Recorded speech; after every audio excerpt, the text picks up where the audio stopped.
A couple days ago, my friend told me an experience that she had where she was talking to a friend and she was being vulnerable and sharing what she was going through. And she said, I am just so dissatisfied. Why am I feeling this discontent? I have no reason to. I love my job. I love my kids. I love my husband. I'm healthy. So why am I feeling this discontent? That is a common experience for us as humans. It's part of the human condition, this hunger that we have. And during this pandemic, this global pandemic we've been going through, it's even more apparent and real. But it's not new. This didn't come on because of a pandemic. It's been there prior, and it'll be here afterwards. In fact, the historian Arthur M. Schlesinger Jr., you know you're an academic when you give yourself that many names. He said it this way, and typically I would try to say it in my own words, but he said it so well that I want to read what he said about this indistinguishable or inextinguishable discontent. He said, "Our society is marked by an inextinguishable discontent. Our quest is better, and what is next? We want a better job with better pay and a better boss. We want better relationships and a better car and a better backhand in tennis or a longer drive in golf. And we have a propensity to live endlessly for the next thing, the next weekend, the next vacation, the next purchase, and the next experience. We're never satisfied, never content, and envious of those who have what we have not attained or accumulated." So I want to ask you a question, but I'm going to rephrase the question. You've heard this question before, where someone will say, I will be happy, now fill in the blank. Well, I'm going to change the word happy to content. You could even put in satisfied if you want. So I will be content when. How would you fill in that blank? I will be content when. What is your blank? Some of you may put in when I'm healed, when I'm promoted, when I'm married, when I'm single, when I'm successful, when I'm rich, or when I complete this, when I arrive at this finish line, then I will be content. The problem is that we live like we're thermometers. And this is what I mean by that. A thermometer, the mercury goes up and down depending on the environment. And so often we find ourselves hunting and searching to raise our level, to raise our satisfaction, our contentment, by changing our circumstances, by changing our geography, or changing our relationships. And I run into people like this all the time. And I do the same thing. It's for some reason our instinct. We're always hunting to find this contentment, as if when we change where we live, change where we go to school, change our job, that all of a sudden we're going to be content and happy. But the problem with that is, wherever you go, you are still there. Contentment does not come from our circumstances.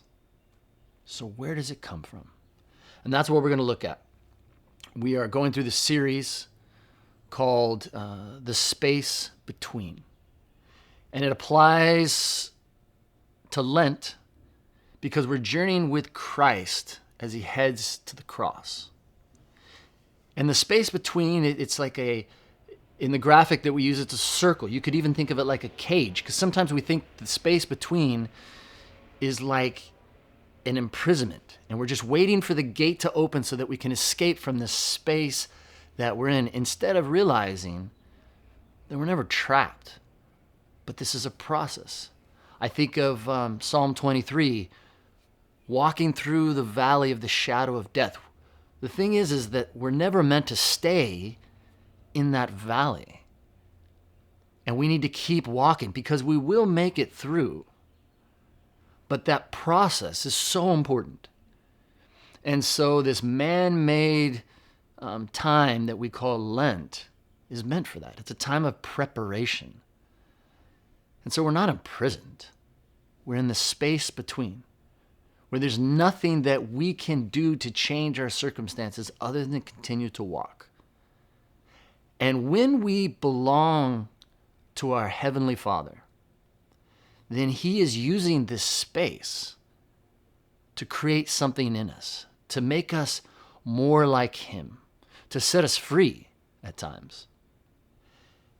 And so Paul, the Apostle Paul, I want to look to him to learn about contentment so that you can fill in that blank, but it won't look like it does right now. That answer will be different, and hopefully it'll match more with Paul's. Paul, before we get into what he says, as he writes this in Philippians, he's literally in jail. So when we talk about the space between, he's in the space, except he has a gate in front of him. And so we need to understand the context by which he says these words he's going to say about contentment, because his circumstances would seem to keep satisfaction or contentment away from him. He's under house arrest, Roman house arrest. And the way that works, usually you don't have the benefit of house arrest unless you're a Roman citizen. And so it's a little nicer, but when I say a little nicer, you still don't get food. In fact, he would have to depend on others from outside to bring him food, because the food that they would provide once a day would make it difficult to survive. And so if you are put in house arrest, you're a person that's a Roman citizen, you're probably a person of means, and so they expect you to have people from the outside help you. And so this letter, this Philippians letter that he writes to this church in Philippi, is a response basically to a care package. But the way he speaks shows that he has learned the secret of contentment, of being satisfied. And that's what I want us to look at. Because in this space between, we can be content. We can be satisfied.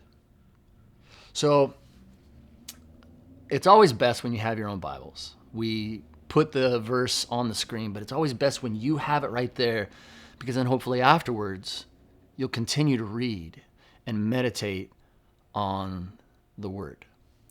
So Philippians 4:11, knowing the context, he's just thanked the people of Philippi, saying, thank you for the care package. Thank you for sending this. Thank you for remembering me. And what he says next is like a rabbit trail. It's not the topic. You know how when you're writing sometimes and you have a plan and then all of a sudden something comes to mind, and so you just go off in a direction and then you end up coming back? This is him going off. And he says, I'm not saying this because I'm in need. For I've learned to be content, whatever their circumstances. So we've thrown this word out, content. I've used satisfied as a synonym. But what does it mean? What did Paul mean when he used this word? Because it's the only time in the New Testament we see this particular word. And so in his culture, this word meant to be self-sufficient. What that means is to be independent, to not be dependent on circumstances or anyone else to be content, to be satisfied. It's a state of mind or an attitude. You're independent of all things and all people. You are like a pillar. And so he's saying that I have learned to be content. And I think this is so applicable in so many ways, but it's something that I use to communicate with couples. A lot of times, married couples, when we sit down to meet, they're dissatisfied. They're not content. They're not happy. And part of it is the lie that they believe that it's their spouse's job to make them content or satisfied. We enter into this fallacy, this untruth that that's what marriage is. But in actuality, we are supposed to learn how to be content and satisfied independent of our spouse. Because when we enter into that marriage, we're entering in to submit to each other, to love them, to give our life away. And we have chosen them to give our life away too. To give them joy, to give them support, to give them care, to provide, protect. And so Paul is saying that this is what he has, this independence. But he had to learn it. You can't just make yourself experience it. He goes on to say in Philippians 4:12, I know what it is to be in need, and I know what it is to have plenty. Before I move on to what he continues to say here, it is okay, it's understandable to not enjoy your circumstances. There's nothing wrong with that. It's not like we're in a difficult place and we're supposed to enjoy it. That's not what this is saying. It's learning to not let those circumstances steal your joy, steal your satisfaction and contentment, because it should come from something else. So he says, I know what it is to be in need and to have plenty. I've learned the secret of being content in any and every situation. Whether well-fed or hungry, which is specific to his situation, whether living in plenty or in want. Another way to say I've learned how not to feel any lack, regardless of how little I have. And this learning, I think that's important for us, because if you're in this state of discontentment, if you're waiting for something to provide it for you,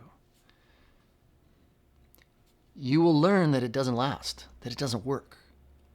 And so you continue to be a hunter. You continue to hunt to figure out what it is that's going to bring this satisfaction, this contentment. And so it's a process of realizing, well, it doesn't come from here and it doesn't come from here, so where does it come from? And Paul has learned this because, as he says, I'm old. He says it later in his letters. He goes, I'm just old. Philemon, I'm old. Thank you for looking out for me. And so as we grow older, we learn this mystery, because it is a mystery. But it's not a secret. It just takes time. So there's nothing I'm going to say right now that's going to give you the magic. But we need to know that we need to be intentional to move in the direction of learning what it is that Paul is currently experiencing. If we view today as less than tomorrow, then we will perpetually be dissatisfied. It's like we're living in the green room, waiting for it to then begin. Or another way to say it is, and I like the way someone said this, they said, if we refuse to live in our current circumstances, meaning to live in it, not just stay here putting up with it, but truly live in this space between. If we refuse to do that, what we're saying is, God, this isn't enough. I deserve more. Do you know what I'm talking about? That self-pity. I know it very well. God, this isn't enough. I deserve more. And another thing that we'll learn about this mystery, what we will learn to be content, is that when it happens, and it will happen, when you reach that finish line or that destination, And when you get there, for whatever it is that you filled in the blank with, and you get to that and you require that blank, and then you discovered, well, this is less than I expected. This falls way below what I thought it would be. Or you realize it's temporary. Maybe you get married. That's what you think is the blank to fill. If I get married, then, but what happens when your marriage falls apart? 5, 7, 10, 20, 30 years later? What if your goal, the blank, is if when I reach this professional level, when I get this certificate, when I get this license, when I get this diploma, then I will be content or satisfied. When I get this job. But then we realize that all of that is temporary. And what happens when you're unemployed, when there's no income? So we learn that finish line, that these temporary things will never provide this contentment that Paul speaks of. So it's not hard to see that a full and thrilling life, it must be based on something that cannot change. I want to say that again. Our life must be based on something that cannot change. Otherwise, we're going to continue to be anxious. We're going to be dissatisfied when this life unravels because it changes.